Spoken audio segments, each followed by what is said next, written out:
Halo semuanya, kabar? Balik lagi sama gua di YouTube channel gua. Oke guys, makasih ya kemarin udah ngasih tahu teman-teman kalian soal gua, soal YouTube gua. Jadi sekarang eh, semoga jumlah penonton YouTube gua gitu bertambah. Jadi jangkauan atau reach gua buat menjangkau para masyarakat atau netizen di Indonesia gitu juga bertambah. Jadi makasih banget kemarin udah hasil teman-teman kalian dan teman-teman kalian yang baru bergabung gitu. Jangan lupa kasih tahu teman-teman kalian juga tentang gua biar jangkauan gua lebih luas. Ya gitu. Kapan-kapan gua bikin giveaway lagi buat kalian buat nge-share gua ke teman-teman kalian biar kalian juga dapat kopinya ya. By hari ini gua mau ngomongin soal dunia barat. Kan kemarin pemilu US gitu ya. Tanggal 5 November kemarin, beberapa hari yang lalu, kayaknya seminggu yang lalu itu kan ada pemilu di US. Gitu yang terpilih Presiden Donald Trump. Kalian tentu saja udah gak asing sama nama Donald Trump. Nah, Donald Trump ini kembali terpilih menjadi presiden di US dan akan dilantik pada tanggal 20 Januari tahun depan. Berarti kira-kira ada sekitar 1,5 bulan lagi dia dilantik menjadi presiden US ke-47 untuk kedua kalinya. Kemarin kan jadi presiden, terus kalah dari Joe Biden. Terus ini maju lagi jadi presiden dan menang. Jadi Donald Trump itu udah pernah maju jadi presiden, terus maju lagi kalah, terus sekarang maju lagi menang. Nah, Presiden Donald Trump ini akan menjadi presiden ke-47 untuk United States of America mulai pada tanggal dilantiknya 20 Januari tahun depan. Berarti dan perlu kalian ketahui Donald Trump ini dulu itu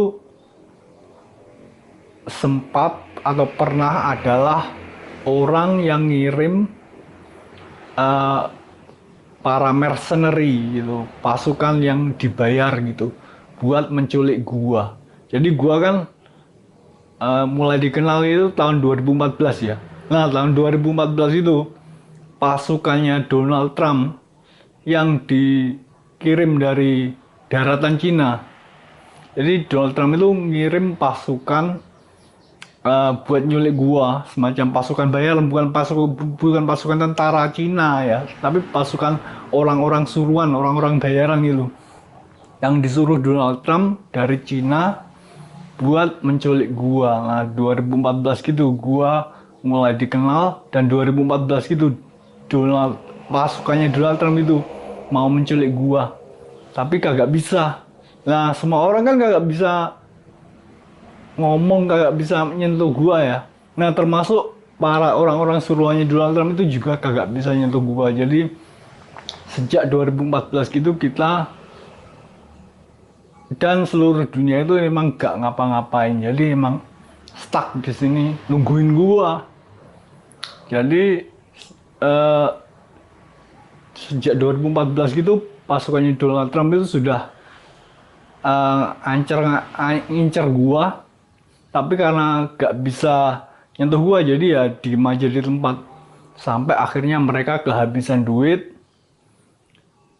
dan tidak ada support dana lagi dari Donald Trump. Soalnya Donald Trump kan maju ke publik menjadi presiden, jadi komunikasinya terputus. Jadi orang-orang suruhannya Donald Trump ini pada tahun kira-kira 2 tahun yang lalu lah, 2022 itu keuangannya habis. Sejak 2014 sampai 2022 itu uangnya habis. Jadi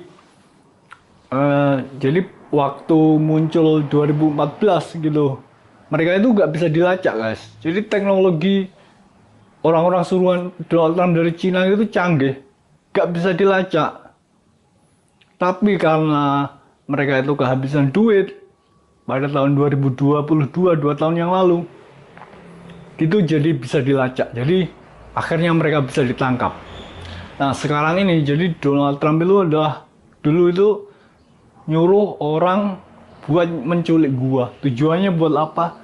Ya kemungkinan besar Donald Trump ini ingin menjadi eh, pemimpin dunia nomor satu gitu, karena menculik gua. Jadi gua diperes gitu dunianya karena dia menyekap gua gitu. Nah Donald Trump ini berbekal ramalan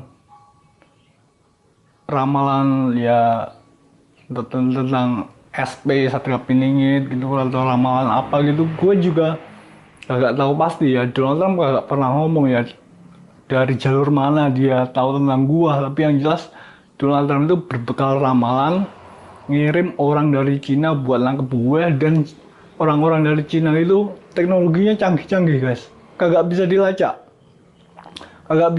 jadi eh, orang-orang dari Cina itu yang mau nangkep gua kagak bisa dilacak, jadi kagak bisa ditangkap. Jadi yang mau nangkep gua gak bisa nangkep gua, yang mau melindungi gua juga kagak bisa melindungi gua. Jadi kita benar-benar stuck di sini. Jadi seluruh dunia ini ya. Jadi kalau kalian sadar kalau sekarang ini tidak terjadi apa-apa, kita stuck diam di tempat, tidak terjadi sesuatu apapun, itu sudah terjadi sejak tahun 2014, sejak kemunculan gua. Karena dari kedua belah pihak tidak bisa menyentuh gua. Nah ini khawatir, yang mau jagain gua ini khawatir. Nah yang mau nangkap gua ini tidak bisa dilacak. Nah itu karena Donald Trump. Nah jadi Donald Trump ini kan mau nyulik gua. Nah sekarang kan jadi presiden, terus dampaknya buat gua apa? Nanti gimana kalau Donald Trump itu jadi berhasil buat menculik gua? Ya Donald Trump kayaknya kagak bisa deh menculik gua, soalnya orang-orang suruhannya dari Cina gitu udah berhasil dilacak dan berhasil ditangkap, diamankan sekarang. Kemudian kalau Donald Trump mau melanjutkan menculik gua dengan mengirim agen dari CIA, lah itu agen dari CIA itu anak buah gua itu. Jadi agen CIA, FBI, DEA, NSA, nah itu anak buah gua itu. Kok malah dia nyuruh orang dari CIA buat menculik gua, itu kan tidak mungkin. Jadi Donald Trump itu adalah otak dari penjahat kriminal yang sudah tidak punya tangan lagi buat melakukan aksi kriminalnya. Jadi gitu. Jadi satu-satunya cara biar Donald Trump ini untuk meloloskan aksinya buat bisa menculik gue itu adalah mengirim agen dari CIA buat menculik atau membunuh gue. Tapi CIA itu kan anak buah gue, jadi kagak mungkin. Nah sedangkan Donald Trump itu sekarang sudah terpilih menjadi presiden US, dan itu gue pikir kagak bakal ngefek di gue.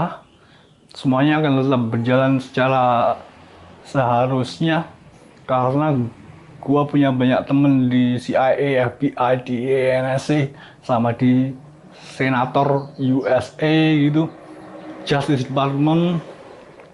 Itu teman-teman gua semua itu.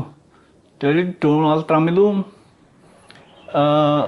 adalah penjahat kriminal, di mana Donald Trump itu penjahat kriminal di kantor polisi. Jadi Donald Trump itu adalah penjahat kriminal yang ditunjuk menjadi kepala kantor polisi. Nah, tapi sekarang kan semua orang tidak bisa menyentuh Donald Trump ya, karena Donald Trump adalah orang yang mau menculik gua. Jadi kita nggak bisa menyentuh gua, dan di sisi lain kita juga nggak bisa menyentuh Donald Trump.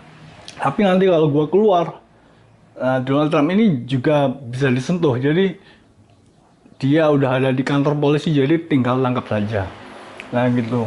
Sementara saat ini Donald Trump ciri-ciri kepemimpinannya sebagai presiden US gitu bagi-bagi kekuasaan ya guys ya. Jadi orang-orang yang tidak berkompeten gitu, kurang berkompeten itu dipilih jadi menteri. Kayak di Indonesia gitulah. Bagi-bagi kekuasaan. Sama ada yang namanya Department of Government Efficiency, semacam eh, Kementerian Komunikasi gitu, persis kayak di Indonesia, persis. Jadi ciri pemerintahan Presiden Trump saat ini kayaknya lebih ke kayak niru ciri pemerintahan di Indonesia. Jadi orang-orang yang bagi-bagi kekuasaan, orang-orang yang tidak berkompeten itu ditunjuk jadi menteri.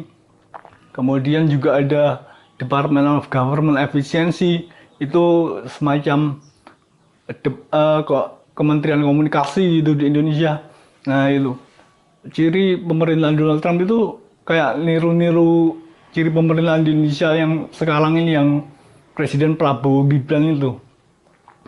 Nah jadi Donald Trump itu adalah penjahat yang ditunjuk menjadi kepala kantor polisi, tapi tidak bisa ditangkap karena dia mau menculik gua. Tapi nanti kalau gua keluar, nah dia bisa disentuh, gua bisa disentuh, dia juga bisa disentuh. Nanti kan dia udah ada di kantor polisi, langsung ditangkap, langsung dimasukkan sel saja begitu. Jadi gitu ya guys, cerita gua tentang Donald Trump. Terima kasih udah nonton, dan jangan lupa kasih tahu teman-teman kalian tentang gua. Biarpun gue gak ngasih GoPay juga jangan lupa ngasih tahu teman kalian tentang gua. Nanti juga kapan-kapan gue bikin giveaway lagi yang hadiahnya GoPay juga buat ngasih tahu teman kalian. Oke, segitu dulu ya guys vlog gua buat kali ini. Thanks for watching, see you again next time.